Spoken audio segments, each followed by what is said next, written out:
Zoomers are the worst generation ever. Men are idiots who shouldn't be allowed to vote until they're at least 30 so we can try and heal our nation. Well, that is certainly how you win the hearts and minds of young men.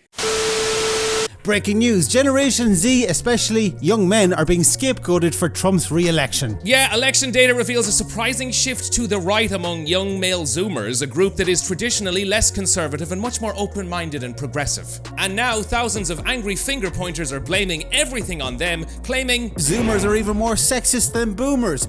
Totally trapped in an ignorant little information bubble. Which I guess proves that it's much easier to spot someone else's information bubble than to maybe realize you're stuck in your own little information bubble. And lads, this was made painfully clear this week when Dana White, the CEO of the UFC, got on the mic at Trump's victory party and shouted out a bunch of podcasters for helping his boy win. I want to thank the Nelt boys, Aiden Ross, Theo Vaughn, Bustin' with the Boys, and last but not least, the mighty and powerful Joe Rogan. And in response, a lot of people who really should know better lost their minds. Why are these niche pigs getting shout-outs on a stage like this? Niche! Look, you don't have to like these people, but pretending their audience isn't significant is idiotic. The man has more listeners than NPR and CNN combined. Kamala might have lost, but still glad she took the moral high ground by not appearing on their channels. Oh, well done on winning the fucking moral high ground trophy. That's fantastic. You don't have access to the nuclear launch codes, but you do have a participation medal, which I suppose is the next best thing, right? Really disappointed to see so many young men listen to Trump and his cronies spreading lies on these outlets. Well, I guess for some reason they must have missed Harris when she appeared on other outlets.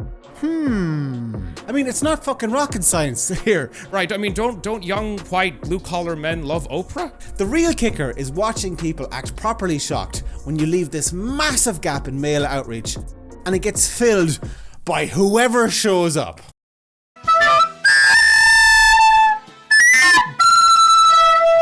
Male comedy podcast space is hostile and the young listeners are problematic. Kamala's campaign focused instead on sparking joy and a more mature audience who could bring that message home to them. What the fuck does that even mean? Our strategy is to win young male voters by completely ignoring them, but joyfully. What if we could actively avoid all the platforms we reach young disenfranchised men on, but we do it empoweringly? I mean, what do you expect? Brainwashed scumbags already. Young male voters have let everyone down. I guess the masks are fully off now. They'll never change because they'll never face the same hardships in life. Men are 4 times more likely to die from suicide, they're 3 times more likely to face addiction problems, and they are 12 times more likely to be incarcerated. But I'm sure that's toxic masculinity's fault, right? So here's another figure that seems to have been buried in the coverage so far. It was also the lowest 18 to 25 voter turnout in a generation. So let's not pretend here that it's just young white men deciding that they want to overthrow democracy or something. There's also a huge amount of apathy. Young people just do not feel they matter anymore. Exhibit A.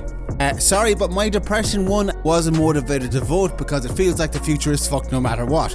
And then someone replies, rolly eyes emoji, toxic cis males just doing toxic cis male things. The solution isn't to keep yelling toxic at men into the void and hope that it changes things. How about, I don't know, we could try actually listening to them? Oh, whoa there with your radical ideas of basic engagement. I know, right? Next thing you'll be telling me that if we sat down and attempted to understand young men, we might be able to reach them better. I find it hard to believe so many men are only getting their news now from YouTube and Spotify weirdos. I mean, someone recently posted on our channel that they get the majority of their world news from us. And you know what? 5 years ago, I would have seen that as facetious and obviously tongue-in-cheek. Now I'm not so sure, and look at us, the fucking BBC over here. So just know Zoomers out there, we hear you. Yes, the world is on fire at the moment, but you certainly didn't like the match. Extremism has been fueling this blaze long before you came of age, stoked by billionaire tech bastards, and the only way we'll ever put it out is by reaching out and trying to find common ground outside our own echo chambers.